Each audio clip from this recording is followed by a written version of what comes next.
Eu saúdo a todos com a graça e a paz de nosso Senhor Jesus Cristo.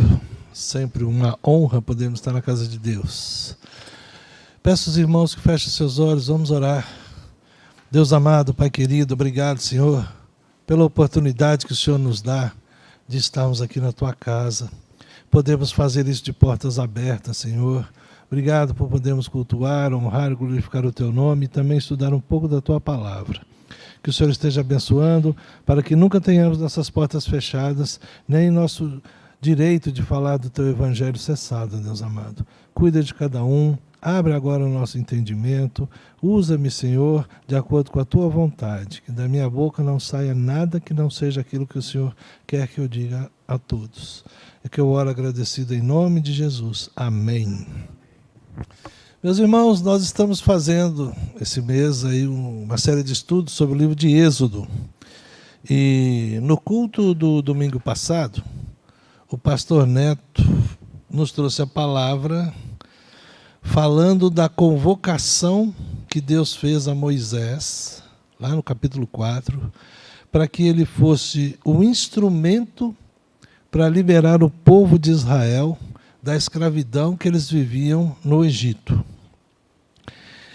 E Moisés estava meio incrédulo, meio com receio, mas para que Deus provasse que Deus é Deus, ele fez duas maravilhas, dois sinais maravilhosos, um com o bordão e outro com a mão de Moisés, como o pastor disse aí. Então ele atendeu o chamado de Deus. Lá no capítulo 5, encontramos Moisés e Arão já levando a Faraó a mensagem que Deus deu a eles para falar com o Faraó.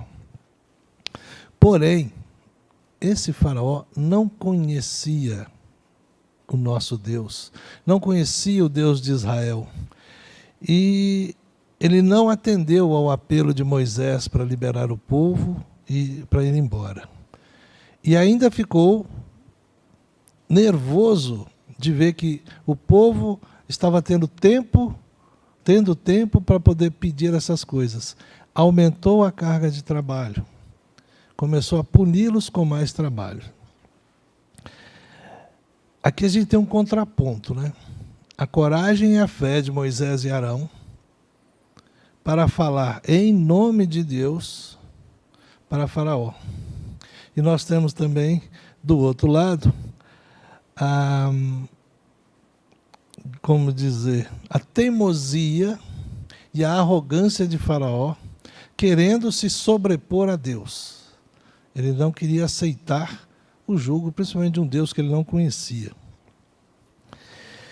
Os capatazes dos filhos de Israel, quando viram o sofrimento deles com essa nova carga de trabalho, procuraram o Faraó para pedir clemência, para que ele tivesse um pouco mais de consideração para que eles não trabalhassem tanto.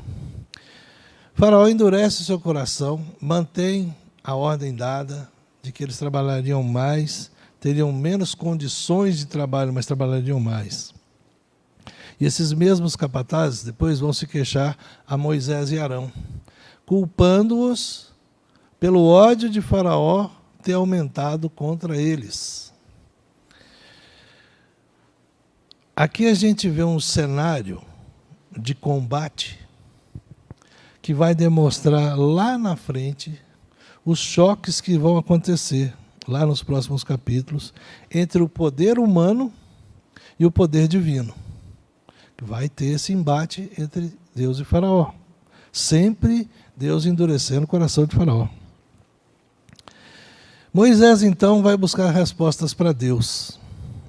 E aqui nós vamos entrar na nossa leitura bíblica, que está em Êxodo, do capítulo 5, versículo 22, ao capítulo 6, versículo 8.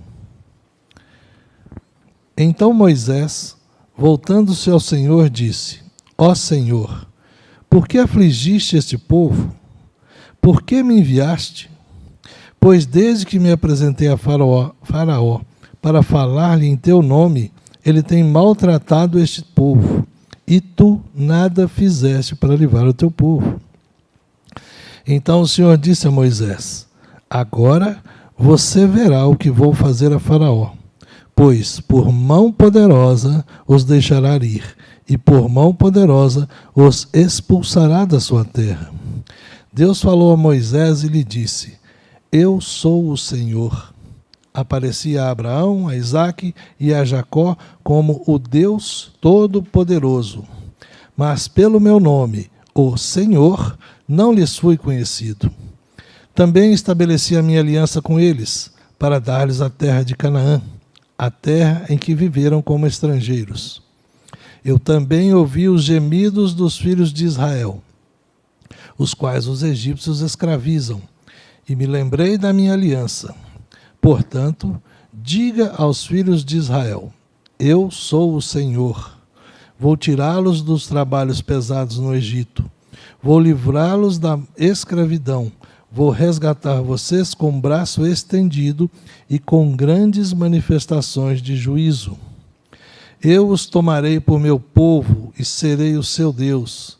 E vocês saberão que eu sou o Senhor, seu Deus, que os tiro dos trabalhos pesados no Egito. Eu os levarei para a terra que jurei dar a Abraão, a Isaque e a Jacó. Darei essa terra a vocês como herança. Eu sou o Senhor. Aqui a gente já entra no capítulo 6 do livro de Êxodo.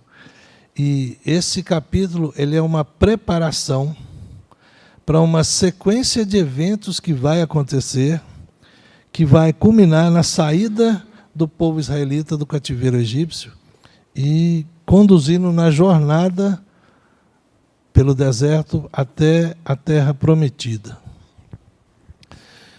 Moisés, quando ouviu as queixas dos filhos de Israel, se compadeceu deles. Mas ele estava desanimado, porque ele enfrentou o Faraó, e Faraó recusou o seu pedido. Ele estava se sentindo impotente. Ele decide se queixar a Deus, a fim de interceder pelo povo que sofria cada dia mais.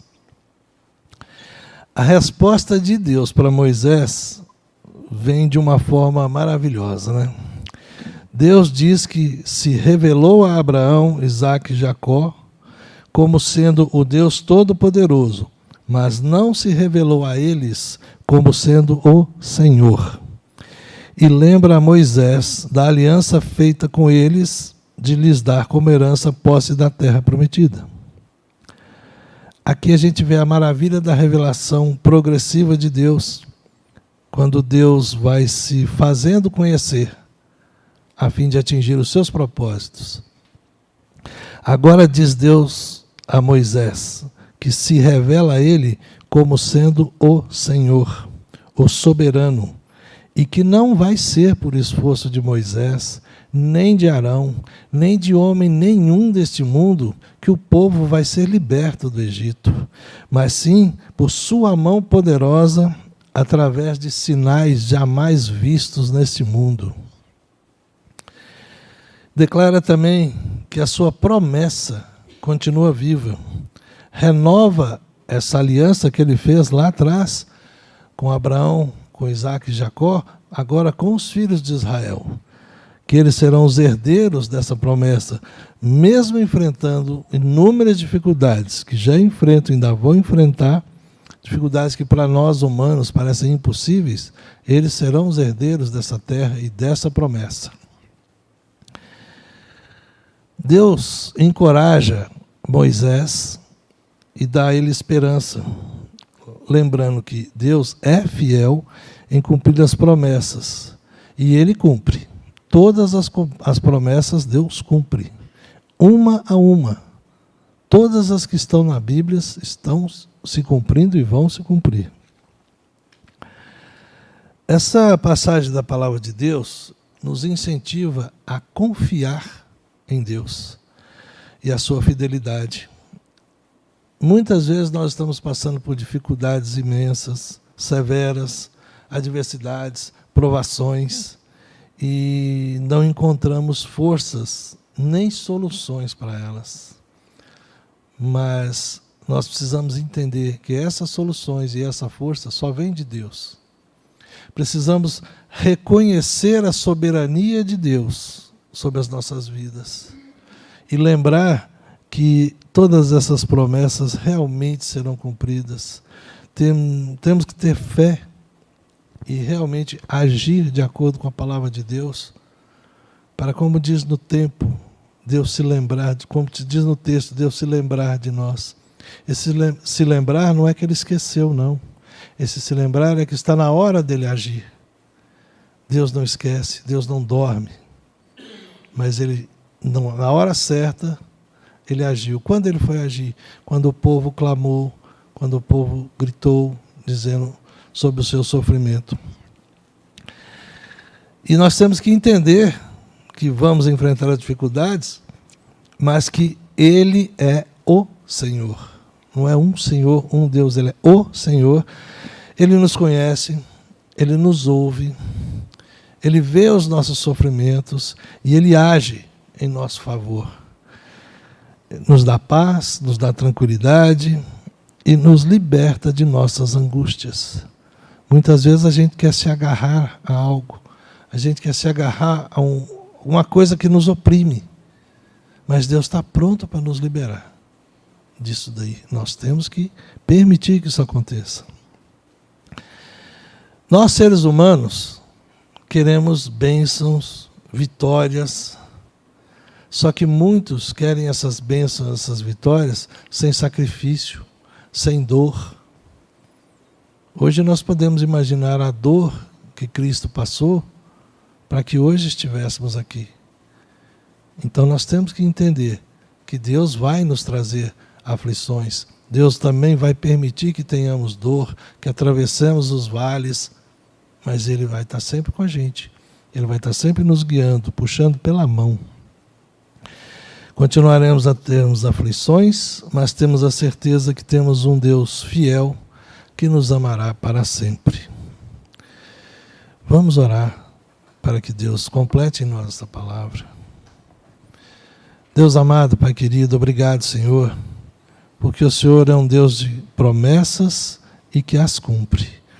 Obrigado, Pai, porque através de todo o trabalho que o Senhor fez, desde a época de Adão até hoje, é tudo para a nossa salvação, tudo para a glória do Teu nome. Abençoe, Senhor, para que possamos entender aquilo que o Senhor traz para as nossas vidas, as aflições que o Senhor nos traz. Se aceitamos as coisas boas, por que não aceitar as ruins, como disse Jó? Esteja, Pai, nos abençoando, esteja nos mostrando que o Senhor é quem cuida de tudo.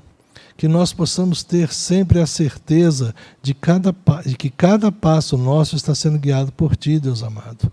Cuida, protege, ilumina, abençoe a Tua igreja, todos os que estão enfermos. São tribulações, Deus amado, mas sabemos que a Tua mão poderosa está em tudo. Cuida de cada um, Deus amado. É o que eu oro agradecido no precioso nome de Jesus. Amém.